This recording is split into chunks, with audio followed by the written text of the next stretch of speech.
Board of Education for Monday, April 27th. If I could ask everyone to recite the Pledge of Allegiance. I pledge allegiance to the flag of the United States of America and to the republic for which it stands one nation under under God, God, indivisible, with liberty, justice for all. for all. Okay, roll call. Oh, is Carol on? Yeah, I'm here. Okay, good. Hello. Roll call, Carol. Jim Batson, Here. Don Carmichael. Here. Pat Grudy, Here. Lisa Hessel, Here, Kevin Huber, Here. Aaron Lundstedt, Here. Casey Rooney. Here. Okay, so we have everybody. Our agenda tonight, we will, there are no comments from the public, I understand. Correct. We'll have updates from our student school board representatives. We'll have the superintendent's report. We'll approve the consent vote agenda. Hang on a second, I can't seem to move this thing. Which we reviewed earlier in the month. We'll have an update from facilities and finance. Update from program personnel, then an update from facilities and finance. Anything from CEDAW, Karen? Karen, you're probably on mute. Sorry. okay. Just a brief couple of sentences. Okay. And then Jim, anything from IASB? No? Okay. And that should do it.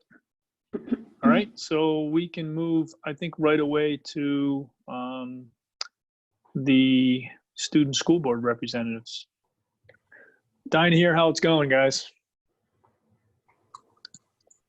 Who wants to go start first? Today. Okay. Since we weren't able to present at the last board meeting, here's a little bit of what has been happening throughout the past month. World Languages Week was held in March, and we celebrated surrounding the quote, "With languages, you are at home anywhere." The Chicago Korean Education Center visited our school and presented to world language classes. The Korean consulate also visited during World Language Week. A few weeks ago, some students spoke on a panel at D128 edX. Our one panel was about why affinity spaces are helpful tools for both students and teachers. It was very insightful for multiple students to hear perspectives on the topics. Dr. Payman D presented the first VHHS Tech Talk. He helped our students explore their why as they learn about mechanical engineering as a career. On March 3rd, Dare to Empower hosted a lunch and learn with guest speakers from BD that shared their career paths and what led them to the jobs that they have today. Students had the opportunity to ask questions about their journeys and what their day-to-day jobs look like. It was a great way to show female identifying students what their futures could look like in a STEM career. Students will be continuing to work on e-learning for the rest of the school year. While some students enjoy working at their own pace, the general consensus is that in-person learning is much better and more fun. Many teachers are organizing Google Meets or Zoom calls in order to try to maintain a more social and collaborative feel that is such an important part of learning. The Scratching Post and yearbook staff are still continuing to work diligently from home in order to create meaningful tributes during this difficult time. The Scratching Post is currently putting together the senior issue in which they report on what the graduates are planning on doing next year. The yearbook staff is also dedicating a portion of the yearbook to what students have been keeping busy with while they are at home.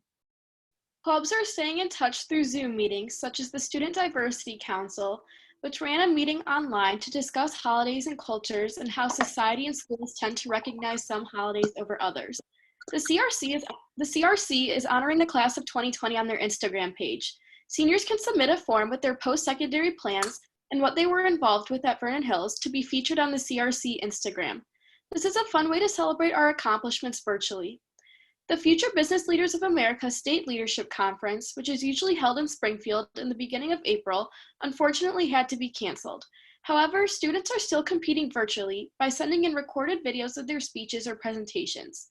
While it certainly isn't the same as what FBLA members were looking forward to, students are still excited to be able to showcase what they have been working on and have the chance to compete. Spring sports teams are keeping busy while practices and competitions remain suspended. Many teams have come together over Google Meets to do virtual workouts together or just chat. Teams have also been working to put together senior tributes for our graduating student athletes who will not have senior nights to be recognized at. On Saturday, which was originally supposed to be our prom night, VHHS hosted a virtual e-morp to cheer students up. Highlights included a DJ, pictures of VHHS staff from their proms back in the day, and video messages from celebrities such as Madison Pruitt and Sean Kingston. Seniors are still hopeful for a rescheduled prom and graduation over the summer. Finally, Dr. Gilliam created a touching tribute video for the seniors with the message of "Not Forgotten," in which he painted every senior's name on the wall. The video meant a lot to the seniors, and Dr. G even made it on the news. Following this, many seniors were very inspired to create their own video recognizing the accomplishments of the class of 2020, and they submitted clips of their favorite moments of high school to create a memorable video. Where is that video going to be? It was sent to Dr. Gilliam, and I believe he posted it on Twitter. Okay. And the district posted it too. All right, I missed that one. I'll have to look for that one. Thanks. Good job. Thank you. Okay, so with Libertyville, MORP was last Friday, and students found the tribute endearing, thoughtful, and fun. Although students are very sad that we could not be together for prom, it was very nice to know how much LHS cares about us. During the Zoom, many pictures of teachers at their prom were shown, and many teacher videos were shown along with celebrities.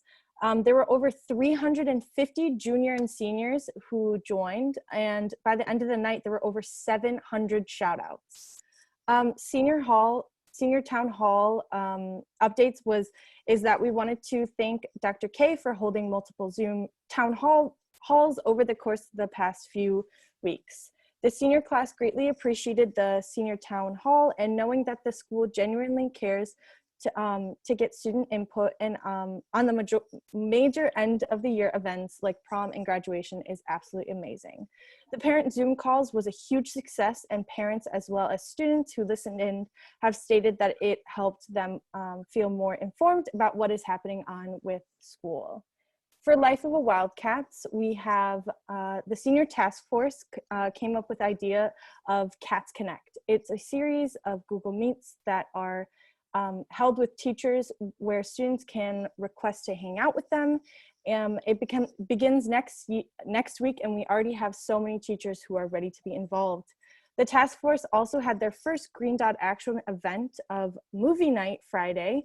It was on the 17th. It was a double feature movie of Shark Boy and Lava Girl, along with Ferris Bueller's Day Off. It was open to all students, teachers, and their families. For theater, we have stage players. We have the Stage Players Spring Show of Peter and the Starcatcher. They had an opening night get together to remember the show with leading from the seniors. They all connected and watched what videos we did have and memories we did have before COVID hit. The club continues to have Theater Thursdays each week and connects with all students on the daily through their social media.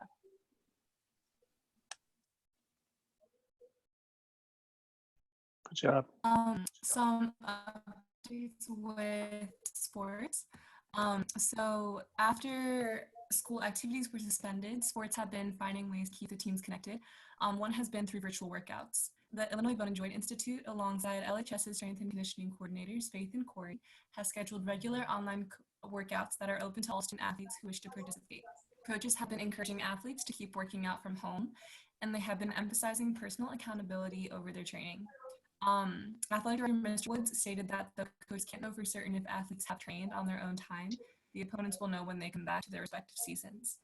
The inclusion of this distant training option embodies the daring mission, and it's exciting to see so many athletes participating in these training sessions from home. A group of 160 students from all grades have also signed up to be a part of a student leader group for athletics. The group meets twice a week with Mr. Woods to learn more about the pillars of excellence and some of the components to achieving higher athletic performance. It is a great chance to continue learning more about how they can achieve their personal goals in a healthy way, as well as to connect with each other during social isolation. Seniors have been thinking about senior night. the first of which was canceled the week of March 9th. Coaches have been adapting to the situation to find safe ways to still commemorate the years that seniors have put into their sports, such as by going door to door to present gifts and reaching out over the phone to express their gratitude, not just to seniors, but to all athletes. Some coaches have even been delivering winter sports awards, and the athletics department has been working for days to develop a highlights video and a PowerPoint, which will be shared virtually to continue to celebrate the athletes. On April 30th, there will also be a virtual college spring signing event. Currently, 11 athletes will be signing, and Mr. Woods expressed that it's going to be a great event. There will be a video that highlights each athlete, including senior photos, action shots, short bios, and messages read by Mr. Woods and their coaches, as well as a photo of an at-home college signing ceremony.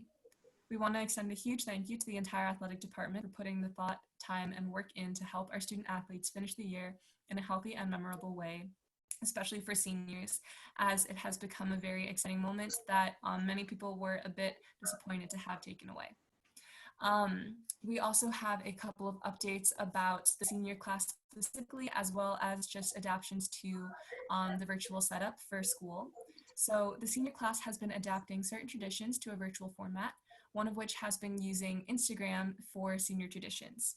The first of which is the ABC countdown. The class coordinated a plan to still maintain the tradition online, and they're using Instagram stories to share daily outfits, and an Instagram page reposts all of the photos of the outfits to keep students connected and share the ABC countdown spirit. Another has been using another Instagram page strictly devoted to posting where students will be after high school as a way to adapt Decision Day t-shirts into an online format. So the posts show where students will be after high school, which college they're going to, and what they're majoring in if applicable. And another thing that the student body specifically... Oop, we lost Kat.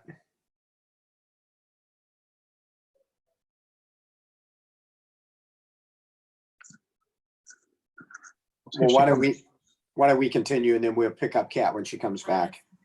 Navigate this time. There This she is. is how they can't visit their schools to make their decisions. And they have also distributed signs that are just for the senior class that are in the Friends theme. So every senior got one of those signs for their front lawns, and they also distributed tumblers that Maria and Jessica Lee helped to design to each senior. And so even though that was initially planned to happen on Decision Day, we're happy to see that they were able to adapt and make this happen while still maintaining social distancing. Great job. Okay, so we conducted 3 surveys through our Instagram to get some feedback from the student body on how e-learning has been going. The questions that we asked were, 1, how has your mental health been during this time? 2, do you feel like e-learning has been a helpful experience? And 3, what could be improved with e-learning? So for mental health, most people said that it has been kind of okay. Things haven't been great, but many students are finding new and creative ways to connect with each other, from watching Netflix with friends, Google Chrome extensions, and to playing card games online. For e-learning, 83% of the 96 students surveyed said that they have been dissatisfied with some aspects of it. And so when asked about what could be improved, nearly every single response included the idea of less busy work. Many students say that they feel like they've been given a lot of assignments that don't include the actual feeling of teaching that you get when you're in person. So oftentimes there will be a worksheet assigned along with an answer key, but many say that this process is not really helpful to understanding the actual work. So a huge portion of the responses also included requests for more Google Hangouts. Oftentimes, many Google Hangouts overlap with other classes, so it would be helpful if teachers could maybe find a way to coordinate it so that you don't have to choose between 2 classes. However, many students think that it would be helpful for teachers to either hold a Google Hangout or record videos of themselves in the style of a lecture, maybe explaining different problems or concepts, instead of just like a general open asking questions type of video. And something that a lot of teachers have been doing that students have found really, really beneficial is that they're hosting 2 Google Hangouts a week. So there will be one where the teacher walks through the work or like talks through the homework or what they've been doing that week. And then another one that's a general open office hours types for student questions. Overall, students deeply appreciate the effort that the faculty is putting into continuing our education during such a difficult time, and they truly value the ability that they have here to express their thoughts and concerns. And we want to thank the board for giving us this opportunity and for all the work that they've done. Beyond e-learning, the senior class has been doing some incredible things to stay connected with the school. So we want to give a shout out to seniors Ali DeFranco, Maggie Hutchins, Mae Bratton, and Claire Salemi. Because of them, a lot of students are able to send in videos and photos, and they put together a thank you video to all of our teachers. So we're again so grateful for all that they've done. And although we really miss our friends, we've been doing our best to adapt and to make the most of what we have. Awesome. Great, good job. Yeah, great job. All right, is that everybody? Yeah. Okay, I have one question because we haven't had lunch in a long time. What is the latest on next year for each of you guys? I'm studying finance at Indiana University, and I'm a direct admit to the Kelley School of Business at Indiana. Awesome. I'll be at the Ross School of Business studying marketing at the University of Michigan. Oh, great job. Yeah. I know a good hospital there if you ever need it. I will be at Lake Forest College studying psychology and sociology with a minor in technical theater. Wonderful. Jessica or Kat? No, go ahead, Kat. I'm studying government at Georgetown. That's a great place to do that. Fantastic. And I'll be studying government and environmental studies at Dartmouth. Awesome. Wow. Wow, that's Congrats. everybody, right? Well, congratulations to all of you guys. And I gotta tell you, I'm sure I speak on behalf of everybody, but I would just encourage any of the other board members who want to speak up, please do. I can't tell you how impressed we've been with the way all of you guys have adapted to, I mean, unprecedented is really not a big enough word, I don't think, for what's going on here, but these unprecedented circumstances. I mean, we're so proud of you for what you've done. Your willingness to just adapt and hang in there and, you know, give up everything you've done. It's just been real inspiring to see how you guys have done that. So thanks for everything you've done. Obviously, thanks to your teachers and the administration for everything they've done to try to pull it together. But you guys are taking with you some very unique experiences that I think none of us would have predicted. But I think they've got you even better prepared than you had planned for what you're in for next. Because if you can get through this, I'm pretty confident you can get through anything. So congratulations on everything you're doing. It's been real inspiring to, I think, all of us. Thank you. I agree. And I just want to say all of those schools are so lucky to have each and every one of you. All right. Anybody else there? I could just add one thing to Dr. Grudy that I know Dr. Gilliam agrees with, is that when these kids represented by these board reps, but all of our students, rather than be focused on all of their losses, there's definitely been pain and frustration about that, but they have just completely turned into ways for them to care for each other and ways for them to say thank you to their teachers and the staff. It's really a tremendous testament to their character and their heart and their spirit as a student body. These young women are perfect examples of it, but they are represented by hundreds of other kids back at Vernon Hills and Libertyville who made the best out of this situation and used it as a chance to come together and look for ways to give gratitude and to help their community. So it's been awesome as principals to watch it happen. Yeah, and I concur. My comments really are directed to everybody, all the students, because I just think it's just been incredibly impressive. Because I know I've talked to some of my neighbors and some of the kids around. It's, you know, I can't say enough about it. I think you guys are just doing a phenomenal job. Yeah, congratulations to all of you. I hope you all have seamless entry, actually physically going to school in the fall. That's what we'll hope for you all, and good luck to you all. Thank you. Will we see you at the May board meeting? Should. Yeah, we should still, right? We'll still make that, right? Okay. Yeah, that's usually where we do the crossover. Right.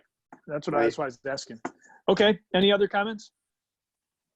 All right, then I'll just actually on a related topic here under other, if I'm not mistaken, the school board rep interviews for next year are Wednesday at both schools. Is that correct? Correct. Okay. And Casey and Karen, the last email I saw from Carol was asking for clarification on your availability. I think we're set. I'm set for LHS. Okay. Yeah, I'm set for Vernon Hills. Okay, good. So we'll have you two guys do that. I will see if I can call in for some of it as well. Perfect. Thank you. How many candidates do we have? John or Tom, can you respond? Vernon Hills has 10 candidates. Oh boy. So we got a long day. Libertyville has 10 candidates, so we will also have a long day. Okay. Yeah, we're excited. We actually had more candidates than that, but many of them were a couple freshmen and some sophomores. So we've just decided to focus on our rising seniors for next year, and we have 10 of those. Okay, great. Yeah. Oh, that's exciting. How long are the blocks of interviews that you have? We're doing 3-hour interviews with each, so it's about 30 hours. So no, we're 15, all right, I'm helping out. I'm helping out. I'm at Vernon out. Hills. we're 15 minutes. So we're going to be very efficient, and we're preparing all the candidates that, just kind of like, we're going to do introductions beforehand in a document we send them, and 15-minute interviews with a 5-minute in between. Okay, and we'll get lunch curbside? Yeah. Were you thinking the same thing, John? Yeah, we're 20-minute interviews with 10 in between. So we're at a half an hour. We could probably short it down a little bit, but. Okay, well, it's always a fun process. And big shoes to fill this year for sure. Yeah. Okay, next.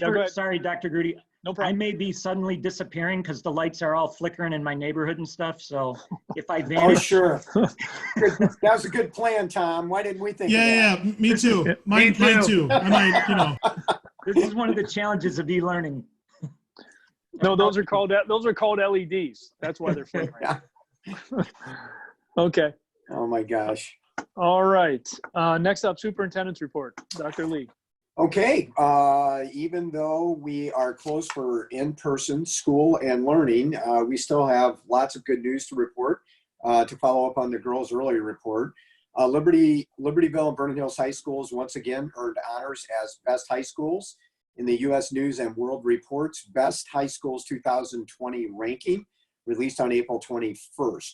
The U.S. News Best High Schools rankings include data on more than 24,000 public high schools in 50 states and the District of Columbia. The rankings include all public high schools as well as selective enrollment in magnet high schools. Schools are ranked on 6 factors based on their performance on state assessments and how well they prepare students for college. Once again, both District 128 high schools were ranked in the top 1.5% of all U.S. public high schools. Libertyville High School received a ranking of 7th in Illinois, 289th nationally, and was ranked 163rd for STEM. Vernon Hills High School received a ranking of 15th in Illinois and 349th nationally. And I will just remind the board and the community again that in that top 10 is normally 5 to 6 Chicago selective enrollment schools. So when you factor those out, both of our schools are actually even higher. So congratulations to Tom and John and both high schools and everybody that's working with them, and to the board as well. The following VHHS students received the April Ellen Swick Cougar Class Act Award: Miguel Contreras, Sarah Faber, Benjamin Holly, Nicole Herrera, Hannah Merrick, Shernay Mitchell, Megan Rakers, Cecilia Schumacher, Tyler Stevenson, and Morgan Udvance. The virtual 27th Annual Midwest Media Educators Association High School Video Festival was held on April 24th. Wildcat Productions received first and second place in live event coverage sports, and VH Media received fourth place in comedic narrative and third place in music video. Congratulations to our students and to media advisors Dan Treptow at LHS and Sandy Martin at VHHS. LHS chemistry teacher Sherry Rooks was named Outreach Volunteer of the Year by the Chicago section of the American Chemistry Society. The awards recognize the immeasurable efforts made by ACS local section volunteers who conduct outreach and teach the public about chemistry. Rooks serves as co-chair of the High School Education Committee within the Chicago section of ACS. This year, she served as a primary organizer of their National Chemistry Week activities and created the grandest NCW event witnessed in recent years. Additionally, last fall, she was elected chair-elect for the Chicago section of ACS. Her year as chair runs January 2020 through December 2021. She is currently the Community Activities Director and the Education Outreach Division Chair. It is believed that she is the first high school or K-12 educator to become the chair-elect for the organization in the Chicago area. The Chicago section has over 4,400 members across the area who are mainly industry and college academia members. So Yeah, congratulations to Sherry. Yeah, that is a big deal. While the on-site local chemistry Olympiad test was unable to be held this year, the local section decided to participate in the online version of the local exam on April 19th. This was the first round of testing process to determine the high school students who will represent the United States of America in this summer's International Chemistry Olympiad.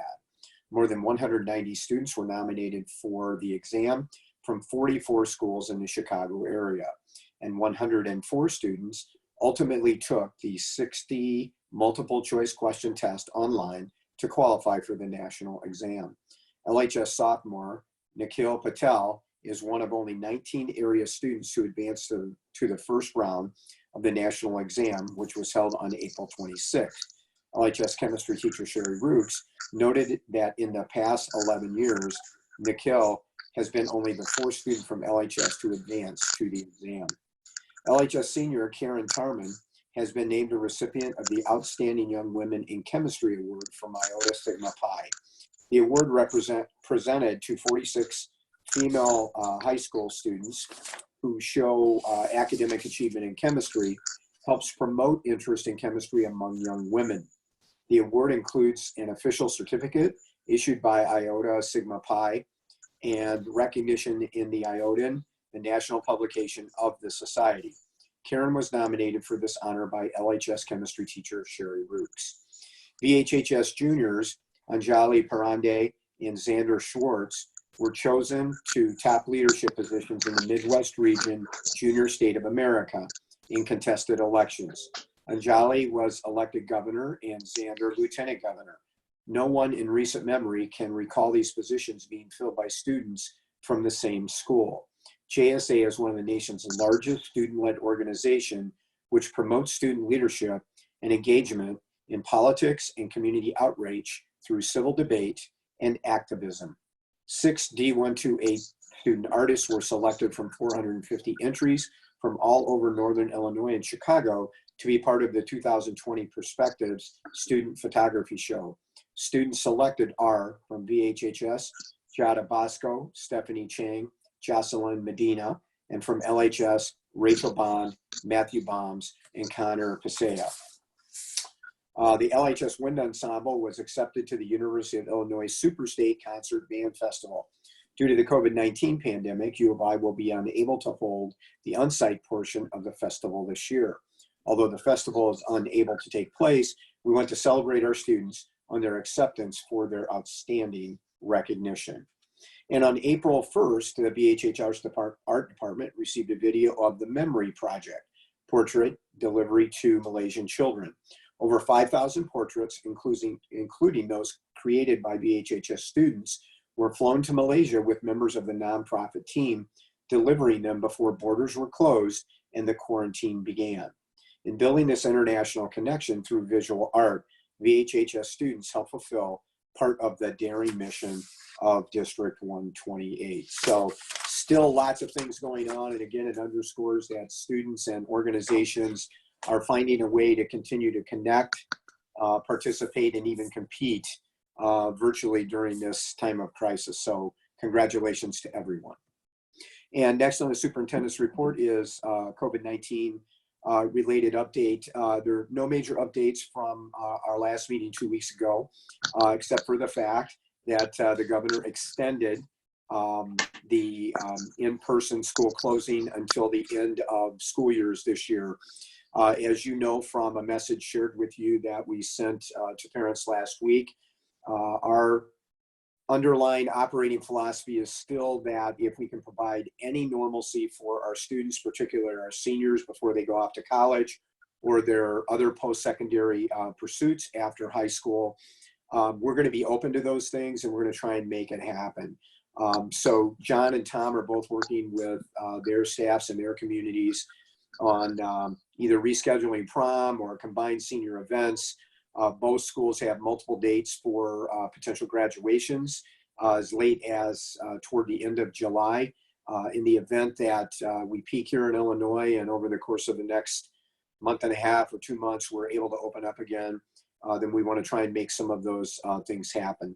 In addition, in athletics, both the conferences, the Central Suburban League, which Vernon Hills is in, and the North Suburban Conference, which Libertyville is in, have taken similar positions in that they understand that the IHSA needed to cancel spring sports in the state contest, but they're also open to individual schools within the conference conducting some games and contests later in the summer if, again, conditions allow that to happen.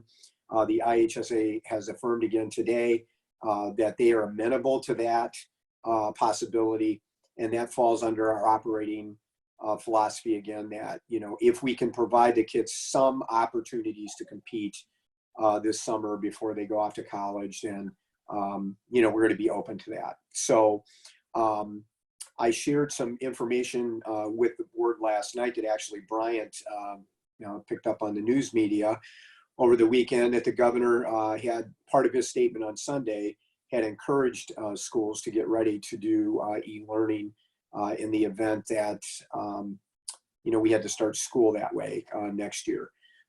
We are preparing to open school in the fall, and if we need to make some adjustments in order to do that or modifications, we'll certainly, you know, stay within whatever parameters that the state sets up if that's needed. Additionally, we will continue to work on planning e-learning if we have to go down that path. But that, of course, would be our second choice for sure. But we will make sure that we plan for that contingency. We thought it was interesting that the governor made that statement on a Sunday when he usually talks about schools during the week. That created, as you might imagine, a lot of stir among educators around the state when they're kind of hanging on the governor's every word and trying to inference what he might be saying. So as we've gone back and looked at that again, he clearly was not saying that we're going to be going to e-learning. I think he was strongly encouraging schools to get ready to do that if we needed to go down that path. If we had our druthers, we would have waited. We would have asked the governor to probably wait a bit more before he added that to part of his conversation, because we have a long way to go yet. But it is what it is, and we will be prepared for both of those contingencies once we see what unfolds before us and where we're at as we get closer to opening up school. So any questions from anyone on COVID-19 right now related? Nope, not for me. Okay. Capital projects updates. So we'll turn it over to Dan and Mark. Oh, Brian, I'm sorry. Did I miss something? I don't know how long we wanted to keep our student board reps here, or. Oh, yeah. For sure. You're welcome. Free to stay or go as they please. Yeah. Okay. Thanks, Brian. Capital projects update. I'll turn it over to Dan and Mark. Okay. Dan, you're on mute. Mark, go ahead. We'll start at Libertyville High School. We did a walkthrough at Libertyville High School a couple weeks ago. We're working on punch list items. Our staff has started cleaning the old locker rooms and other areas, and we will move through that process. We're waiting on some materials, padding for the wall, curtain modifications, the divider curtain, and stair treads. But basically, we're doing touch-up paint and cleaning at this point. We're very close to coming to completion, but we will be working on the punch list items, and hopefully here in the next month, we can get the board out, the ROE out for a final inspection. At Vernon Hills, Gilbane has revised the schedule. We moved to Plan B, that school's going to be out. The major point there is the cafeteria expansion. So Jerry and his staff have been working with Bina on her supplies and stuff that we need to get stored and get out of the way. Keep her kitchen functioning so she can provide lunches for the families in need.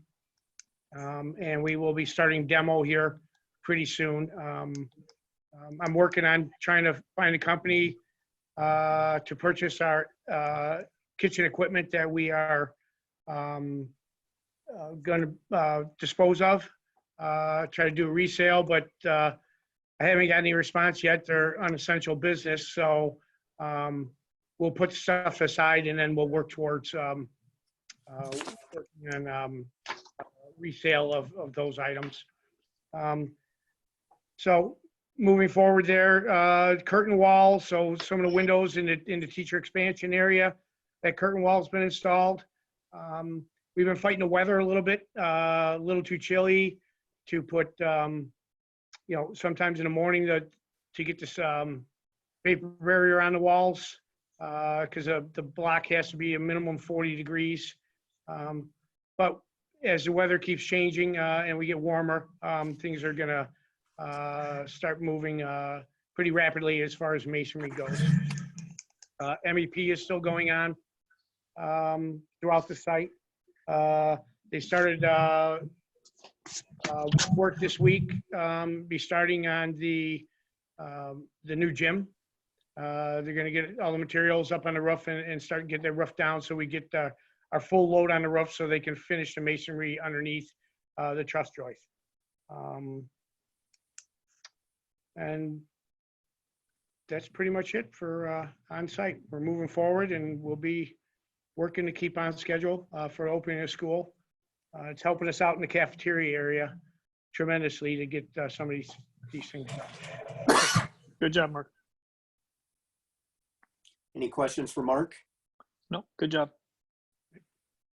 Okay, next on the superintendent's report is the proposed 2020-2021 committee and board meeting schedule. Carol's worked through the schedule and we've done corresponding dates to our traditional meetings. I would ask for a recommendation to pass that. If we need to adjust that at some point during the year, of course, we can come back and do, we can amend that. But we would ask you tonight to propose that and then vote on that. Okay, is there a motion to approve the proposed committee and board meeting schedules? I make a motion to approve the proposed 2021 committee and board meeting schedule as presented. Second. Any discussion? All right, roll call, please.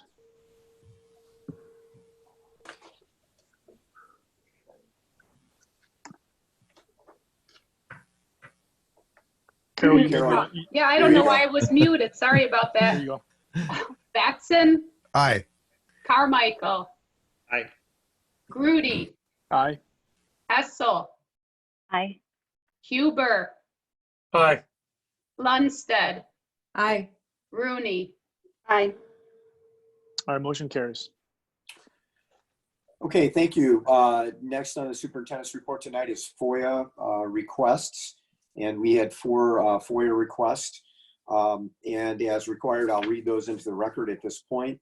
We received a FOIA request on 2/27/2020 with a response deadline of 3/6/2020 from Vince Espinoza from the FOIA desk at in Rolling Meadows. The information requested electronic records, preferably not PDFs such as CV, CSV, Excel, etc., of the following copies of high school grading scales, i.e. A equals 90 to 100, etc., for all district high schools. Follow-up was done by Bryant, was fulfilled on 2/28/2020, and the time spent was minimal. We had a commercial FOIA request received on 2/26/2020 with a response deadline of 3/26/2020. The requester was Liat Segal from Yami Vending Incorporated. Requested current vending and office coffee contracts and most recent RFP documents pertaining to the same services. Follow-up was done by Dan Stanley. Request fulfillment and response date was sent on 3/19/2020.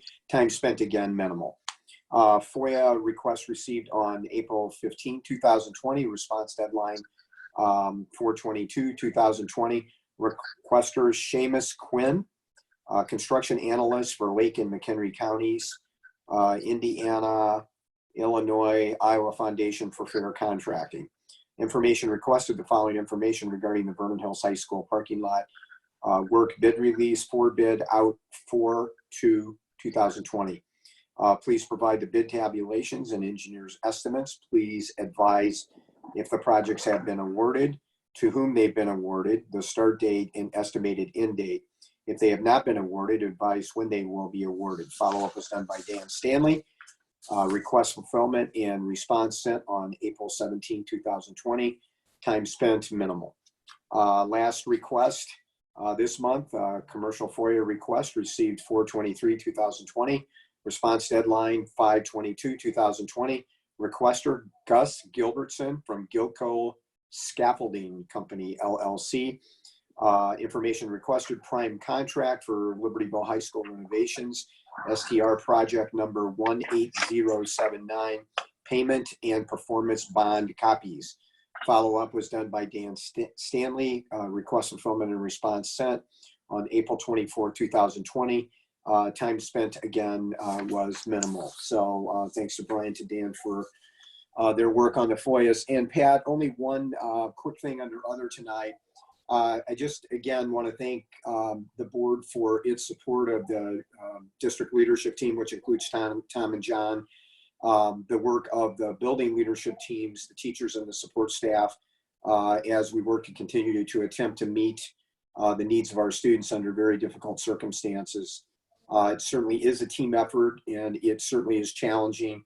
We'll continue to do our best through the end of the school year as we prepare for the opening of school next year as well. But we want to thank everyone for their collective work. We appreciate the feedback from the students, and we will certainly use that feedback to get better at what we do moving forward. And just remind the public one more time that remote and e-learning was never designed to be an extended process. So this is one that we're creating as we go, and we will continue to get better at it as we do it. And then one final shout out to our union. When the governor extended the closing of schools through the end of the year, in-person school through the end of the years, again, you know, we need to work with our teachers in that process and an impact bargaining process. Dennis Duffy and the union has been great to work with in that process, and they were again when the governor made the extended school closing announcement. So much thanks to Dennis and the union as well. And that concludes the superintendent's report, Pat. Okay, great. Thank you very much. Next, the consent vote agenda is listed. All of these items were reviewed 2 weeks ago when we met as committees. Can I ask for a motion to approve the consent vote agenda as listed? I motion to approve the consent vote agenda as listed.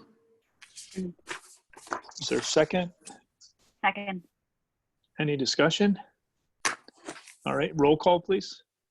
Carmichael. Aye. Grudy. Aye. Hessel. Aye. Huber. Aye. Lundstedt. Aye. Rooney. Aye. Batson. Aye. All right, motion carries. Next, program and personnel, Chairperson Batson. Okay, we have a couple items here. Board policy first reading. We have a list of board policies here. We don't have to have any motion on this. It's here for reference. So this will be the first reading for these 1, 2, 3, 4, 5, 6 policies. We'll come back to those next month. Yeah, so we have just a real quick point of reference on these.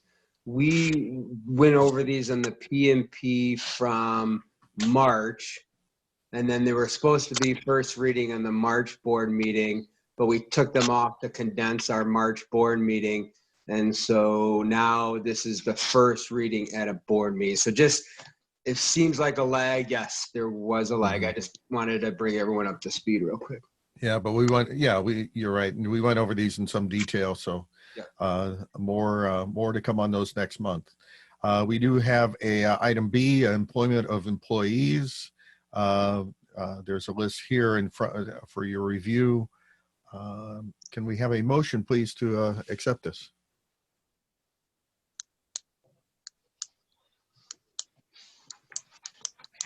Anybody? So moved. Second. Thank you. Any questions, comments?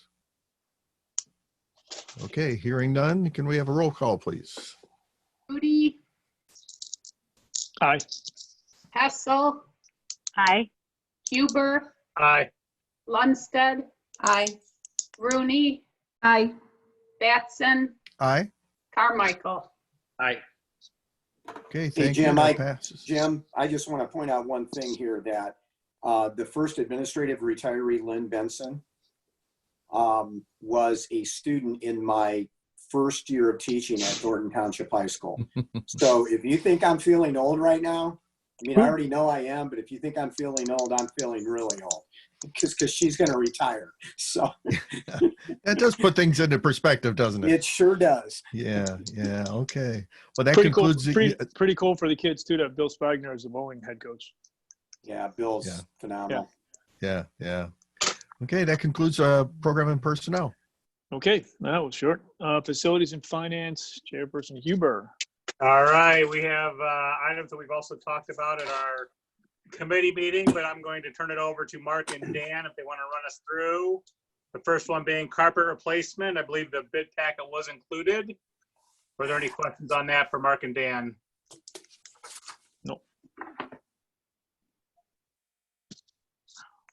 Mark, anything to add there? If not, we'll. Nope, the pricing is done through our Sourcewell contract for 2 projects at Vernon Hills High School. Lower level hallway, and then front foyer stairway, as well as the landing outside the auditorium, common area. Okay. Total cost for 2 projects, $64,380. This is for the Vernon Hills 2020 summer carpet replacement. Yeah, it's in 2 separate installments, right? So do you want us to approve them 2 separately, or just the total as presented by you? Dan, what do you want? Yeah, you can just do one. One, okay. Mark, what's that total again? 64,280. 64,380. 64,380 on the head. 64. Correct, for both. Yep, 380. All right, can I have a motion to replace the Vernon Hills carpet as presented? For a So total moved. Wait. Finish. Go ahead. Finish motion. Okay, sorry. For a motion, can I have a motion to approve the Vernon Hills carpet replacement for a total of $64,380, please? Why don't you name the vendor too? As presented. If I say as presented, it should be in the materials, right? That's fine. Yep. Yeah. Right. So moved. Thank you. Thank you. Carol, you want to call it? Sure. Hessel, Aye. Huber, Aye. Lundstedt, Aye. Rooney, Aye. Batson, Aye. Carmichael, Aye. Grudy. Aye. All right, thank you for that. We're moving on to the Libertyville weight room replacement flooring. This was also talked about at the committee meeting. I believe we're going with the option, what was option 1 and option 2? We're going with option number 1, the base price $65,810, And then Okay. option 2 with the color choice, orange number 106, for additional $4,321. Total project cost to replace and install brand new flooring through the whole area. This is part of, the room's going to be expanded as part of demos this summer. Total project cost $70,131. This is done through Tarquette Sports, and it's a Sourcewell contract number 060518. All right. Questions of Mark regarding the replacement of the weight room flooring at Libertyville High School? As seeing them, we have a motion to approve the replacement of the weight room flooring as presented by Mark for a total not to exceed $70,131. So move. Second. Thank you. Want to call it? Huber, Aye. Lundstedt, Aye. Rooney, Aye. Batson, Aye. Carmichael, Aye. Grudy, Aye. Hessel. Aye. All right. Moving on to the tennis court reconstruction. I think Prentice, we talked about this as well at the last meeting. Prentice also sent us some further follow-up regarding positive variance compared to what was expected. Any questions of Mark regarding this? Because it is a significant dollar amount. I don't think I saw the communication about the variance. Could you just briefly explain that? Yeah, Mark and Dan, why don't you explain how the bid, Mark, why don't you explain how the bids came in? Originally, we had estimated about $515,000 for the project through our engineer. We received 3 bids. We had six contractors show up for the mandatory pre-bid. We received 3 bids. Lowest bid being $418,771. Highest bid being $471,928. The job entails, since we have a bad base at underneath the tennis courts, so it involves removing the asphalt, the thin layer of base that is presently. We'll put a 12-inch base in and then 5 inches of asphalt. New posts for the tennis courts, so new, all that will be subgrade, poured in concrete. We're also replacing the fence all the way around. About a third of the fence poles are being replaced. There's also 2 manholes that are caving in on the tennis courts at the far east end. Those have to be rebuilt. So it is a very intense, extensive project. We're very happy with the favorable bids. So we would recommend we move forward with the project for $418,771. And the faulty base, is that not actionable? Back in the district replaced, they did a grind and resurface back in 2012. And in year 5, we had major failure starting because of the inferior sub base. If we were to try to do that way again without fixing the manholes and doing whatever fence repairs and that, we need $175,000 to $200,000 for that. So for about $225,000 more, we are actually putting in a proper base, and the expected life of the course would be 20 years compared to 5 to 8 for a resurface like was done in the past. That makes sense. And I'm sorry if I missed this in committee, but in 2012, the contractor that we used that recommended the base that turned out to be faulty, that's not an actionable item? It was not. The contractor was just hired to grind off the surface and put a fabric down. to try to extend the life. But because the base is in such bad condition, we did coring samples.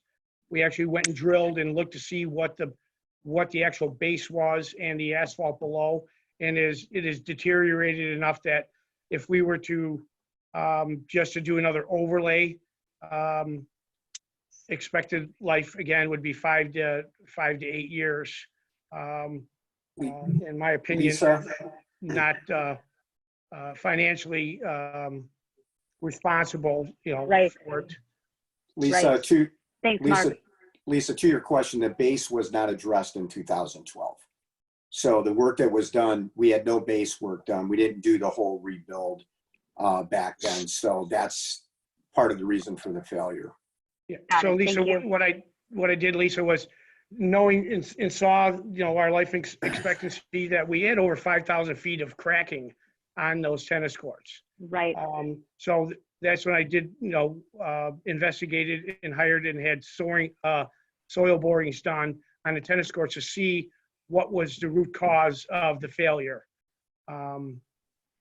Because we weren't getting the full life that we should have out of the project that was done in 2012. Got it. And I'm sure you explained that in committee. I'm sorry to revisit that. With the dollar amount, I just wanted to be sure I understood. No, Thank you. It's actually a good question. And go ahead. There's also a $50,000 contingency built in that if we do not run into any unforeseen bad subsoils that we are unaware of, the project will cost $50,000 less. If we, it's there to, just in case we need it. If we don't, then it will be credited back off the contract price. And for those of you that were with us through the Libertyville flood, okay, we know we have some active streams running under that area. So we're never sure. And that's why the contingency is at $50,000 on this project, in case we run into a problem below the court. One additional thing here that I think we talked to Kevin a little bit about in committee, but we've talked about a little before. For those of you that, may be on the board in the future, when the district is successful sometime in the future at obtaining the blue house, which is next to the nursery property. Part of the original thinking about using that property across the street was actually configuring tennis courts and then keeping obviously some of the green space on the old nursery property. So we could bring those courts up to a more normal high school number in terms of courts. And then one of the other possibilities is to use the current tennis space for some additional parking. So having that extended base under let's say we get the blue house in 10 years, and then the board wanted to start moving towards putting that next plan into place, then we could pull the posts out and reconfigure that for parking area. The only thing we'd have to do is put some kind of swale there at that point, which we'll figure out how to do if we get there. And again, we all know with the blue house, that's some time down the way probably, but they will also allow us just to kind of transfer that almost automatically to parking in the tennis court area and give us a few more spaces over at the athletic side of the building, the athletic fields. All right, other commentaries on the rebuild of the LHS tennis court reconstruction? No, seeing none, may I have a motion to approve the base bid for $418,771 to be awarded to Evans and Son Blacktop for that rebuild as presented? So moved. Thank you. Second? Second. Great, thank you. Carol? Munstead, Aye. Rooney, Aye. Batson, Aye. Carmichael. Aye. Grudy, Aye. Hessel, Aye. Huber. Aye. All right, moving on to LHS flooring installation. This is the replacement of the flooring that's getting because of the asbestos, yes? Yes, correct. All right, did we talk about this one already? Yes, my bids came in, was last Thursday, I believe the day was. So we did talk about it at F&F. Okay. We came in under budget. The lowest bid was Libertyville Tile. And the project cost for $119,050. And part of that is a $15,000 contingency allowance. We had five contractors. At the pre-bid, we received 5 bids, and Libertyville Tile was the winning bidder. All right, Mark, I do have a question on this one. They were the winning bidder by a substantial amount. Should we be concerned about that? I mean, by over 20%, I think, or give or take. Libertyville Tile has been doing a substantial amount of our work over the years. They're based in town. I did call the owner. We did get a letter, and I asked him if he had his contingency amount in, and he said yes, he did. He said, Mark, I need to protect my turf. You know, he's a taxpayer in town, and I said he's doing all the work at the construction work at Vernon Hills. He's done except for the specialty floors, is doing the work at Libertyville. He did the majority of the tile in the pool area. So, and he's done like several of our major projects, you know, with flooring throughout the years. And this wasn't the pool issue. This wasn't the tile issue we had at the pool, though. That was my second question. Pardon me? That was this contractor. Yeah. That was this contractor? Mm-hmm. Yes. Okay. But we've talked, we're not concerned about their ability to perform this. Yeah, and he's come back for all the repairs, right? So yes, he has. Frankly, that had to cost him a lot of money. Yeah, no, it stands behind his work. So, okay. Other questions of Mark?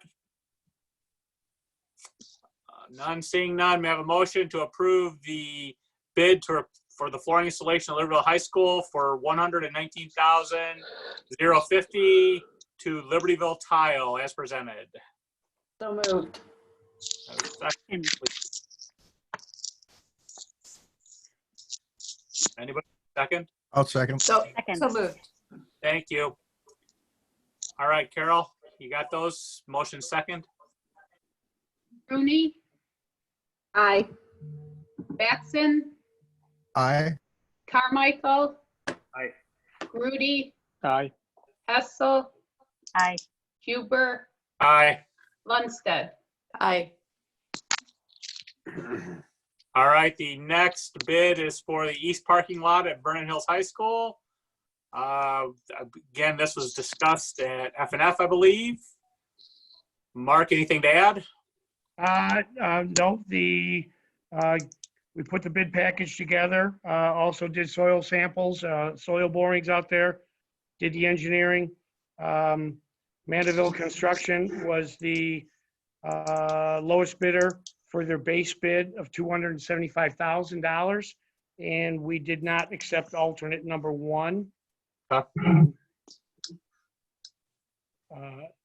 So we're asking to award the project to Mandeville Construction for $275,000. And what was alternate 1? Alternate 1 was to remove gravel, temporary gravel parking lot on American Hotel property. Their price was, we thought was substantially higher than we thought we could get a better pricing on it. And for us, even doing the work is an unknown at this point, and so we can, in good faith, go forward with the alternate as it is. So that's something we'll have to consider in the future. Okay. Questions regarding the replacement of the east parking lot for Mark?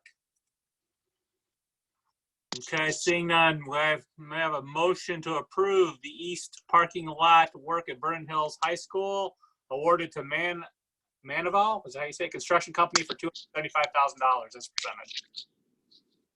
So moved. So moved. Great, can I have a second, please? Second.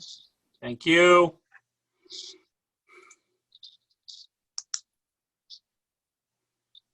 Carol?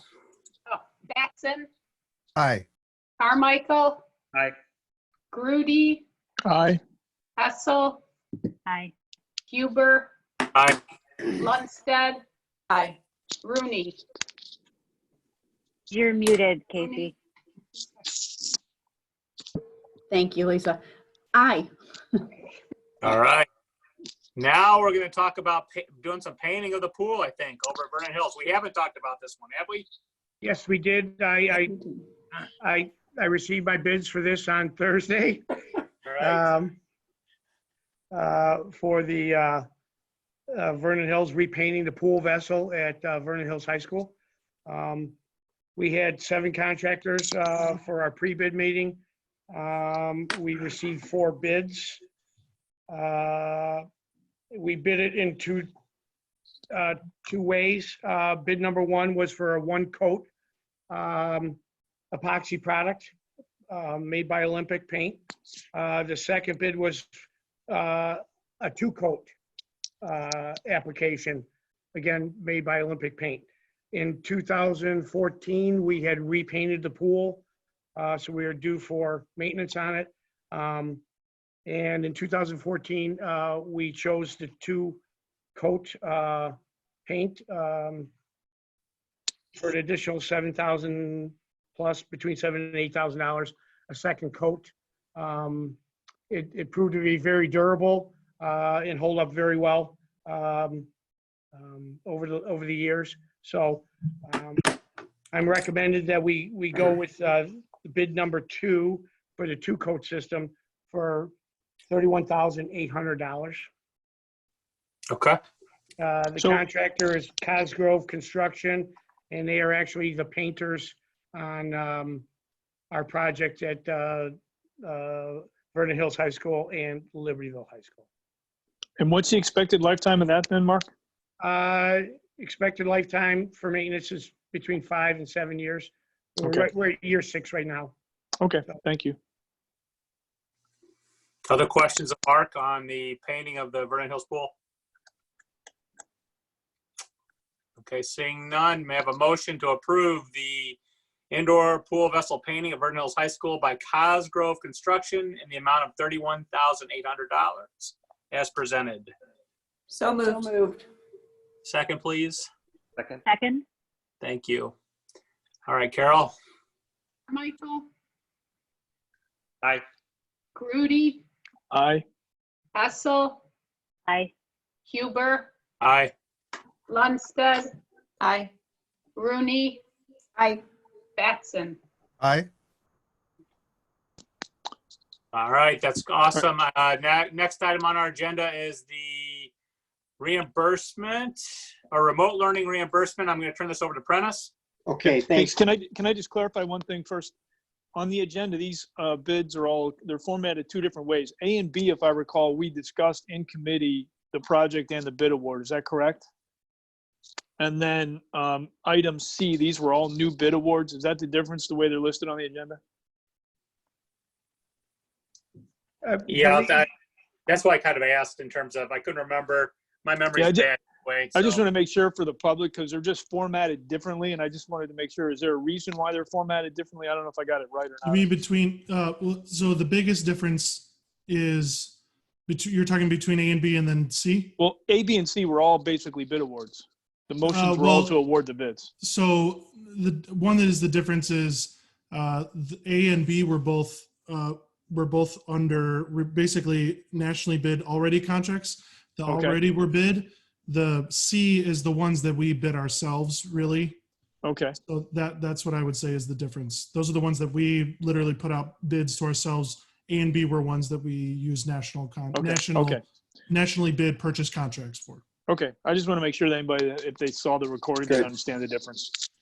Good, good catch. Okay. Yep, exactly. Okay. Good, Kevin, to go? Yep, go ahead, Prentice. Okay. So at the direction and will of the board in our last meeting, the board discussed a reimbursement for staff that have been involved in the remote learning process.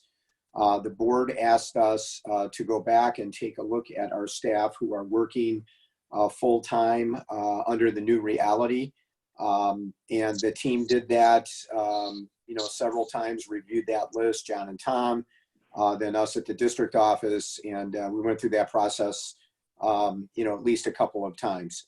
So the dollar amount the board set was $250 per person.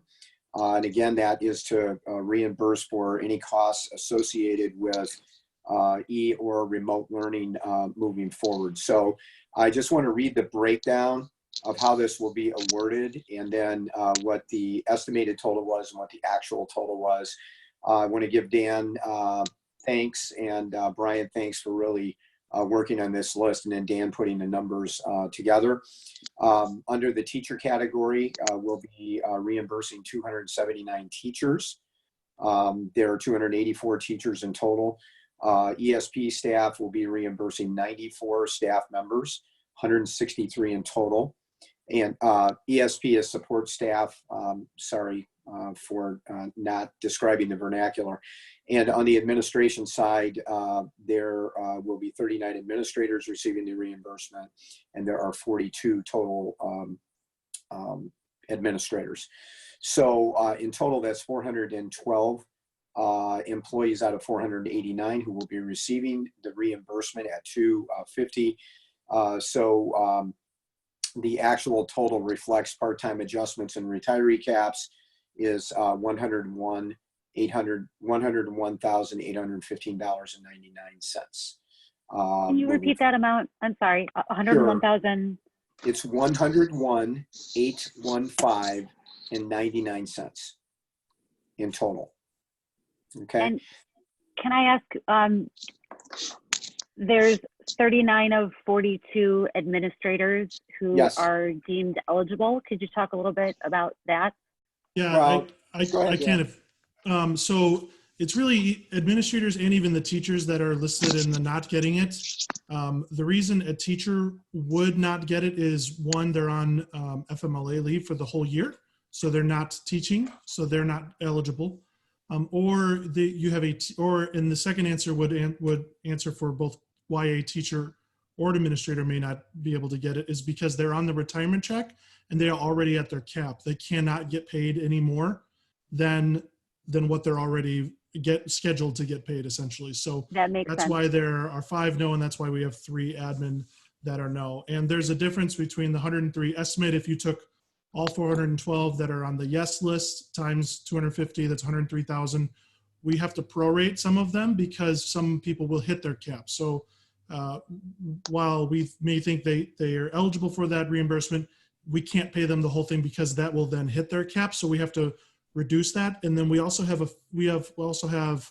at least one, maybe more, that is a part-time person, and so they're getting a prorated 250. So they're going to get 125 instead of the 250. So 489 total employees, 412 will be receiving the reimbursement that are working toward remote learning. And I'll just note for the record, as we do with when the staff earns a performance recognition bonus, that I will not be receiving the bonus as part of that, or the reimbursement, as we do with the performance recognition bonus as well. Okay. So again, the number is 101,815.99, and I would ask the board to approve that recommendation. Can I ask one question first? Is there anything else we could do for the people in the retirement track that wouldn't get us in trouble with the salary cap? You can reimburse their actual incurred expenditures. Expenses, right? Yeah, they can All submit. right. So they have to submit receipts, and then we can reimburse. So this is essentially you could view this as an unsubstantiated reimbursement, which why we have to pay it through payroll. Okay, but we could at least do that. If someone says, "Hey, I had to upgrade my internet" or something like that, we're going to make sure we do that, right? Mm-hmm. Okay. All right, other questions, Apprentice? Sure, Kev. No, anybody else have anything, Apprentice? If Oh, I'm not, sorry. yeah, let's get that motion to approve a cost of $101,815.99 to reimburse our staff as presented by Prentice this evening. So moved. Second, please. Second. Thank you. Let me add just one other point of discussion. Can we overrule Prentice on his last part of his decision there? No. No, you can't. Thank you, though. I appreciate the thought. That means more to me, Pat, than the 250. So thank you. Okay, because I would have been more than willing to vote aye on that, just because I know how much time you put into it. If you're more comfortable with that, I'm not going to push it. I thought about it. Don't worry. I appreciate the I thought. figured I know he's always been very good about this. I mean, okay. But we do want to acknowledge that you have gone Yeah. far and above beyond. There's been a lot of normal email at things. very strange hours in the And- morning and weird days of the week. And certainly you have many reimbursable expenses that you certainly should be reimbursed for. Yeah. Well, thank you again. I appreciate the thought, and we're only as good as the team. And so when I'm writing you those crazy messages, it's because the leadership team has been with me into the hours right before that, and then I'm doing the wrap up with you. So that's just the way it works. So thank you very much, and we appreciate your thoughts. And on behalf of the whole staff, of you thinking about them during this challenging time and the expenses that they may incur to make this happen. So, Don, I think you brought this up first, and we had some real healthy discussions, and so it's a good thing. Thank you. What's the timing of this, Dan? Yeah, I was just going to add. So the board approves it tonight. Tomorrow, Rhonda has this ready to go. So it's been a bit of a whirlwind. And by the way, this is not a perfect list, right? There might be mistakes in here, but we think that we've all done our best to try to get an accurate list. So Rhonda has this ready to go tomorrow. I'll text her as soon as I'm done with this meeting and say it was approved. She'll send this to the bank tomorrow. She has to process it and then send it to the bank, and it'll hit people's accounts on Thursday. So there's a kind of a 2-day delay between when we send to the bank and when it'll hit. So this will hit Thursday. Which is our April pay, our end of the month April payday too. So. And what is we treat it as a separate pay? What's the communication plan on it? In We'll other words, something, people aren't going to open their paycheck and go, I wonder what this is. We'll put something out in advance of that, Pat. Okay. And what are we calling this? What's the official name that we're calling this? We're remote learning reimbursing. Yeah, remote learning reimbursement. Thank you. I think we still need a roll call, don't we? Yeah. This is discussion of the motion. Okay. Back to the roll call then. Sorry, Kevin. Nope. Okay, Carol. Grudy, Aye. Hessel, Aye. Huber, Aye. Lundstedt, Aye. Rooney, Aye. Batson, Aye. Carmichael. Aye. All right. Next item on the agenda is disposal of IT equipment. I believe, Prentice, this might relate to our assistance of another district, perhaps? Yes, Kevin, it does. As the board is aware, we reached out to one of our area districts to see if we could assist in any way as they try to make the pivot to remote learning. The district is North Chicago 1, District 187. John Price, the superintendent there, was very receptive to our initial inquiry. And after some conversation on their end, they came back to us and said that they would need some assistance if we could provide it with used devices. As the board remembers, and the public may remember as well, about 5 years ago, we did our first rollout of our one-to-one devices. We chose Chromebooks at the time because of their flexibility, multiple screen use on there. And we had approximately 300 working first generation 5 to 6 year old Chromebooks that we had in the district. We offered those to North Chicago, and John was ecstatic to accept those on behalf of trying to fulfill their need in getting devices in students' hands to be able to make that pivot to e-learning. So I want to underscore again how appreciative John was on behalf of District 187, and also how honored we are to have the opportunity to assist a fellow school district in fulfilling a need that they had. So the units were picked up by North Chicago on Friday. So for the moment, they're on loan because we can't dispose of them until you actually take action. So if you take action and vote in favor of this tonight, then they will become disposed equipment. As you recall, when we've had other IT equipment over the years, and Don, I think when you came on the board, you raised this question, and Mick Torres, our technology director, works with a third-party agency that will collect and then distribute IT products. So this is simply a neighborhood version of that, and will go to good use at North Chicago. We are so happy to be able to help them.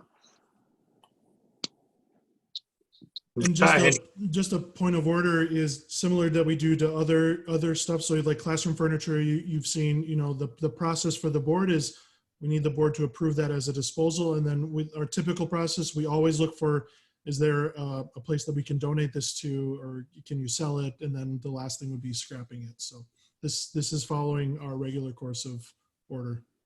Nope, sounds good. All right, can I have a motion out there to dispose of the IT equipment as presented?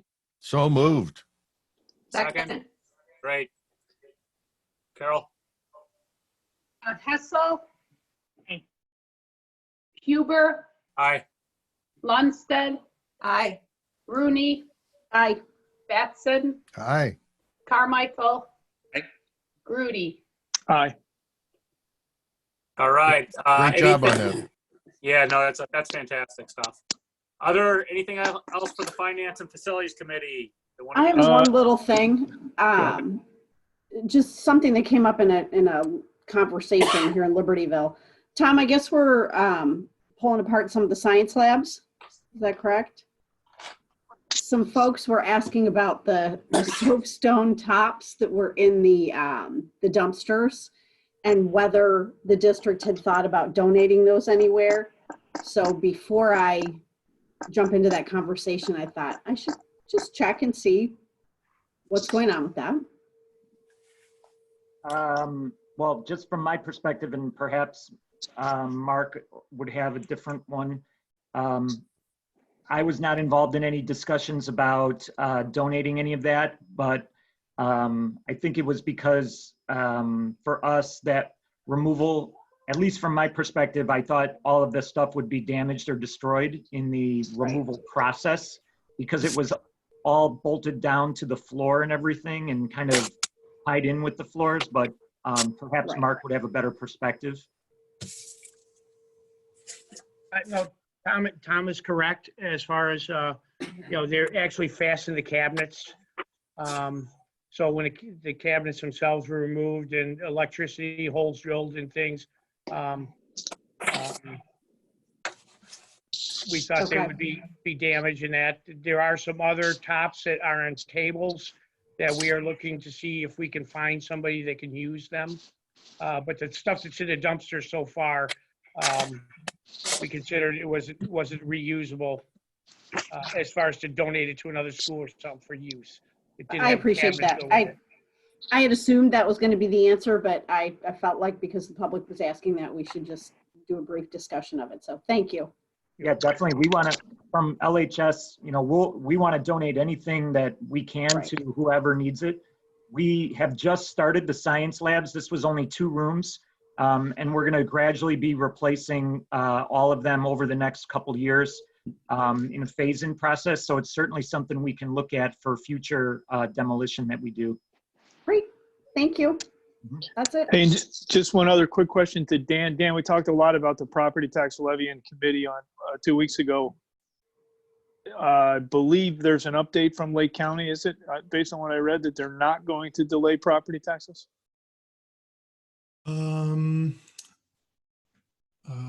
That was the update at the time. I think there are active discussions on trying to figure out if there's something they can do. Okay. So I see Vernon Township's gonna allow you to be late, but Libertyville Township, I thought no. The township doesn't have control. It doesn't matter. Yeah, it doesn't matter. Yeah, they don't have control over that. That's a county thing. So I think discussions are continuing to happen.